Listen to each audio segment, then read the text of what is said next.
Hello and a very good morning. This is the Breakfast Rundown with me, Zulfick Farzan. Now, the Breakfast Rundown is where we discuss some of the key developing stories here at home in Sri Lanka and also overseas. Now, let's kick off with what's happening here at home. The parliamentary election is set to take place on the 14th of November. The Election Commission has announced that the issuance of official polling cards for the 2024 parliamentary elections will commence from tomorrow, that's Wednesday. The official polling cards will be handed over to the Postal Service on the 26th of this month. The postal voting for the parliamentary election is set to begin on the 30th of October. Meanwhile, the allocation of television and radio airtime for all political parties and independent groups will be determined through a draw that will be held today at the Colombo District Secretariat. The Election Commission has notified the secretaries of recognized political parties and the leaders of independent groups who have submitted their nominations for the parliamentary elections to participate in this event. At the same time, Sri Lanka police said that they had removed over 130,000 posters, banners and cutouts that were illegally displayed in relation to the upcoming general election. According to the police headquarters, 18 individuals have been arrested for violating election laws. The arrests were made on charges including intimidation and assault. Additionally, the country's Election Commission has also received 401 complaints with regard to the violation of election laws ahead of the parliamentary election. Now, in recent weeks, Sri Lanka experienced torrential downpours that resulted in flooding and landslides and also displacing over 80,000 Sri Lankans and forcing many to move into temporary shelters. At the same time, with the growing rainfall, the rise in dengue has also made a mark in Sri Lanka. The Ministry of Health has announced a special dengue eradication program that will be implemented for 3 days starting tomorrow. According to Dr. Palitha Mahipala, Secretary of the Ministry of Health, this program will be conducted mainly in the districts of Colombo, Kalutara, Gampaha and Putlam. Now, this initiative covers 50 Medical Officer of Health or MOH zones. The primary goal of this program is to prevent the breeding of dengue mosquitoes. In the past 21 days alone, 1,874 dengue cases have been reported nationwide. The National Dengue Control Unit has stated that a total of 41,285 dengue cases have been reported so far this year. Now, one of the key stories that we are following here at Newsfirst is corruption that was rampant over the past few decades in Sri Lanka. It has now been revealed that the government has yet to receive the deposit of 660 million rupees held by the owners of a building in Rajagiriya, controversially acquired during the Yahapalana government for the Ministry of Agriculture. Secretary to the Ministry of Agriculture, MPNM Wickramasinghe, disclosed that despite the building being returned years ago, the deposit has not yet been handed over to the government. The building, leased under a rental agreement, incurred a monthly cost exceeding 24 million rupees for the Ministry of Agriculture. Now, this issue of public fund mismanagement was highlighted by both the Commission on Public Enterprises, that's CORP, and the Presidential Commission investigating fraud and corruption of the previous governments. According to the findings presented by the Commission, the total expenditure by the government for the building was approximately 2.1 billion rupees. The lease agreements were signed for 5 years, although financial regulations stipulate that such agreements for state institutions should not exceed 3 years. Furthermore, it was revealed that the lease agreement did not receive approval from the country's Attorney General. The disclosure of the missing deposit funds comes against this backdrop. At the same time, 2 vehicles worth rupees 60 million which had unpaid taxes were seized by the police from a house in the Aruppula area in Kandy. The police acted on a tip-off regarding the suspicious vehicles at the residence. The vehicles, a luxury BMW or BMW and a Mitsubishi, were taken into custody by the Kandy District Crime Investigation Division last morning. The police reported that the individual in possession of the vehicles failed to provide any registration documents. Now, former Minister Rohit Abegunawardana's party has denied any connection to the vehicles, stating that they were not used by him. Meanwhile, a relative of the former minister had filed a complaint with the Bambalapichi police regarding the vehicles. The complainant claimed that there is a smear campaign against him and his father-in-law, and they have no connection to the vehicles found in Kandy. At the same time, in a press conference later yesterday, former Minister Rohit Abegunawardana rejected the allegations and said that if there is any truth to these allegations, he will resign from his candidacy in the upcoming election and retire from politics. Sri Lanka police are continuing their investigation to identify the owner of the vehicles. An officer from the Kandy area confirmed that the owner has not yet been identified. But at the same time, it's a very, very important week for the entire world, as 3 major summits and forums are taking place at 3 different locations, bringing world leaders, business leaders and policymakers together. The first is the IMF, that's the International Monetary Fund, and World Bank Group annual meetings underway in Washington, D.C. The 2024 annual meetings of the IMF and the World Bank Group got underway yesterday. Now, these meetings bring together influential leaders from government, business, international organizations, civil society, academia to discuss pressing global issues and shape the future of international economic cooperation. For Sri Lanka, the 2024 IMF and World Bank Group annual meetings hold significant importance. As the country continues to navigate economic challenges, including debt restructuring and economic recovery post-pandemic, the insights and support from these global financial institutions are crucial. Now, Sri Lanka has been working closely with the IMF on debt restructuring to stabilize the economy. The discussions and outcomes of the annual meetings could influence the terms and progress of these efforts, providing a clearer path for financial stability and economic recovery. Now, one of the key forums at yesterday's IMF and World Bank Group annual meeting on the opening day was the Women's Empowerment and Leadership Forum. Now, an event was held in Washington, highlighting the need to redefine power to foster a more inclusive environment for all. Now, Claire Shipman, a journalist, author and public speaker, shared her thoughts on the topic at this event that was also attended by Kristalina Georgieva, the managing director of the IMF. And so women are from all over the world. I'm from India. And so in addition to differences between men and women and differences, generational differences, there are also differences amongst us in terms of our history, our culture, norms, expectations, including of ourselves. And I'm wondering if you and Kathy have looked at those issues. You know, we did. We looked at those issues as regards, sorry, I need the glasses, but then the lights are, sorry. No, it's okay. We looked at them as regards confidence, and there, for example, and there are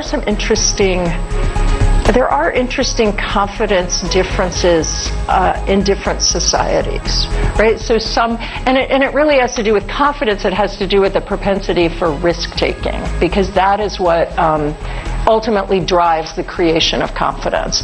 And so we found that societies that were less prone to risk taking often, as a whole, right, exhibited less confidence. And then you can imagine if you're a woman in that society, right, it may be a double burden. For power, it was interesting. Of course, whether or not women can achieve power, there's gender parity. I mean, of course, that it depends on the societal system in place. And so we know that some are more open to movement than others. I think what was really interesting for us was the data on what motivates women in this issue of power too, and women wanting to ask why. That, when we looked at the data and did interviews with women around the world, was something we all as women have in common, right? The female parliamentarian we interviewed in Senegal, who's heavily focused on toilets for girls in schools so that girls can go to school and have their periods and not have to stay home and miss an enormous amount. I mean, that's how she defined power, and she made that a hallmark, right, of her. And I think when we looked around the world at women seeking this kind of why to power, that's a commonality. And I think it's important to think about as organizations everywhere think about how do we not just change organizations to welcome women, but how do we motivate women to want to seek power as well, and to understand that you can do incredible things with power. I mean, I'm sure Kristalina would agree, right? It's a thrill if you really have it and you can do things with it. Well, that was a session at the International Monetary Fund and World Bank Group annual meetings. Now, the second key summit is BRICS. Now, the BRICS summit is taking place in Kazan, Russia. Now, Sri Lanka is represented by the country's Foreign Secretary, Aruni Vijayawardena, and she landed in Kazan and was welcomed by the Sri Lankan delegation over there from the Sri Lankan embassy, and she will be attending the BRICS summit on behalf of Sri Lanka. Now, the BRICS summit in Kazan brings together Putin, Xi Jinping from China, Narendra Modi from India, Erdogan from Turkey, and Pezeshkian, and reflects Russia's defiance of Western isolation and the bloc's growing influence. Russian President Vladimir Putin is set to meet with several world leaders in the upcoming days, including China's Xi Jinping, India's Narendra Modi, Turkey's Recep Tayyip Erdogan, and Iran's Masoud Pezeshkian.